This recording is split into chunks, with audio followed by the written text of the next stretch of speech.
Bonsoir à toutes et à tous les gones et les fenotes. Ça fait très longtemps qu'on ne s'est pas vu. Je sais. Le mercato d'hiver était terminé il y a 4 mois maintenant et maintenant on est de retour sur la chaîne. Pour ce début de mercato d'été, on n'est pas encore. Ça commence dans 2 mois, mais les infos, les premières infos commencent un petit peu à sortir. Et ce soir, qu'est-ce qu'on apprend par l'intermédiaire de Sacha Tavigliori sur Twitter, journaliste spécialiste de la Belgique, que Mohamed Amoura est sur les tablettes de la cellule de l'Olympique Lyonnais. En effet, l'OL, parmi aussi également d'autres clubs, est intéressé pour la signature de Mohamed Amoura, que je décrirais comme un attaquant polyvalent. Voilà. Alors moi, vous savez, je fais des visuels, donc vous aurez certainement un visuel également qui sera mis par Julien. Je fais des visuels data. Il ressort comme un avant-centre dans mes statistiques. Mais c'est un joueur polyvalent capable de jouer sur le flanc gauche, en pointe, dans le demi-espace, même derrière un attaquant. C'est vraiment un joueur très complet. Première chose qui pour moi ressort, dans ce contexte où on parle beaucoup de Georges Mikotadze, c'est un petit peu un profil similaire. Attaquant pas très grand, 1m70, qui prend beaucoup la profondeur, qui a une belle pointe de vitesse, ce qui fait qu'il reçoit beaucoup de passes progressives. Il fait des très bons appels de balles, et ça, c'est très intéressant. Toujours à la limite du hors-jeu. Sur le côté gauche, il a un très beau pied droit, hein, vraiment son pied droit avec des belles enroulées, capable de jouer aussi du gauche. Bonne frappe du gauche. Du coup, il est assez imprévisible en fait. Vraiment joueur que je dirais très imprévisible. Voilà. Qui cherche souvent à rentrer sur son pied droit, mais qui est imprévisible et qui surtout est très virevoltant. C'est rare pour un profil de numéro 9 comme ça. Numéro 9 qui participe au jeu, mais qui surtout cherche à provoquer. Très provocateur. Comment est-ce qu'il ressort? Quel âge il a? Il a 23 ans, Mohamed Amoura, 23 ans, évalué à 16 millions d'après Transfer Market. Apparemment, l'Union Saint-Gilloise, qui est son club en Belgique, en demanderait autour des 20 millions d'euros. Normal pourquoi? Puisque c'est un joueur qui a mis 19 buts cette saison avec l'Union Saint-Gilloise, que ce soit entre la Jupiler Pro League, que ce soit en Conference League, que ce soit en Europa League. Joueur très intéressant. Niveau statistique, donc vous aurez ces statistiques sûrement dans la description. Julien va s'arranger pour ça. Et je les ai sous les yeux également. On va les commenter ensemble.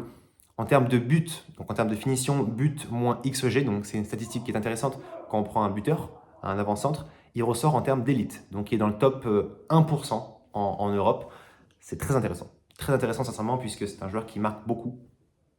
En termes de but attendu par tir, donc c'est en termes de position de ses frappes, en termes de chance d'inscrire ses frappes, il est plutôt dans les faibles, donc c'est-à-dire que c'est un joueur qui va surperformer ses frappes, qui a peu de chances de marquer, mais qui marque quand même. Et ça, c'est intéressant, puisque soit ça souligne que le buteur a une vraie qualité de finition, soit que le buteur est en surperformance. Surperformance, on sait que ça peut être le cas pour de nombreux joueurs qui partent à des prix assez élevés, et après leur plafond, hop, ça redescend. À voir dans l'avenir.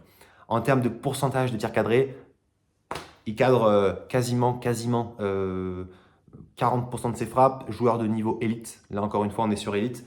À titre de comparaison, il me semble que Lacazette encadre quasiment autant. Donc, deux très bons joueurs là-dessus.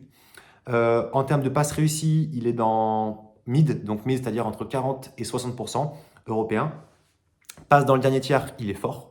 Donc, comme je l'ai dit, un peu à la profil Mikotadze, Amin Gouiri, joueur très à l'aise, très à l'aise avec ses pieds et buteur qui va beaucoup jouer en remise, prise d'espace, puis remise, ou alors tout simplement en écartant le jeu un maximum, hein, un peu comme ce que faisait Lacazette à Arsenal, c'est-à-dire un buteur un petit peu retiré, capable d'ouvrir le jeu. Voilà, donc joueur très à l'aise balle au pied, ça c'est important.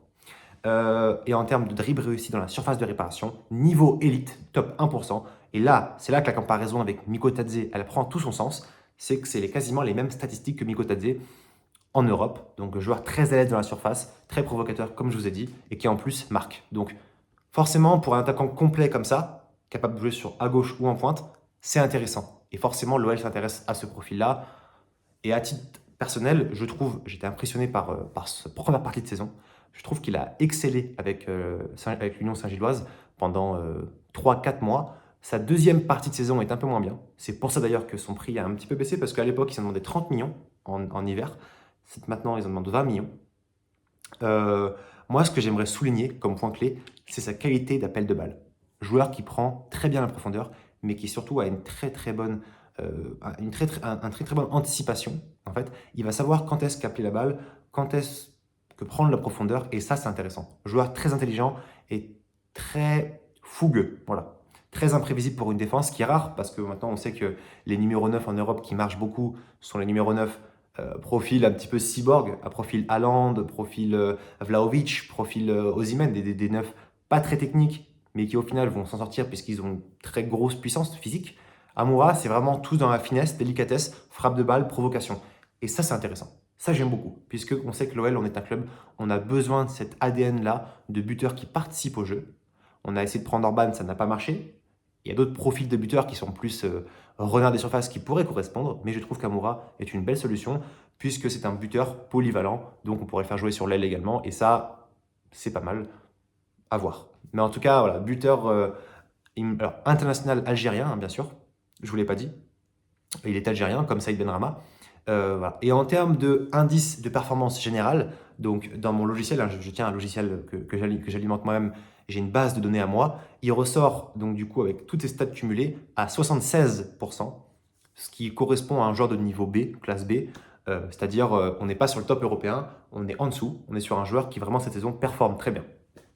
Voilà les gones et les fenotes, j'espère que ces petites retrouvailles vous auront plu. C'est qu'un début, vous le savez, c'est qu'un début puisqu'avec Julien, on met en place une émission Mercato, un live Mercato qui prendra effet chaque mois.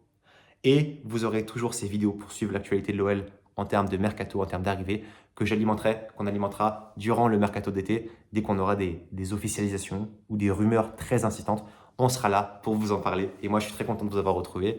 Je vous dis tous bonne soirée, bonne journée, ça dépend quand est-ce que vous regardez cette vidéo. Et c'était Lucas pour la chaîne de Sean Legon. Bye bye.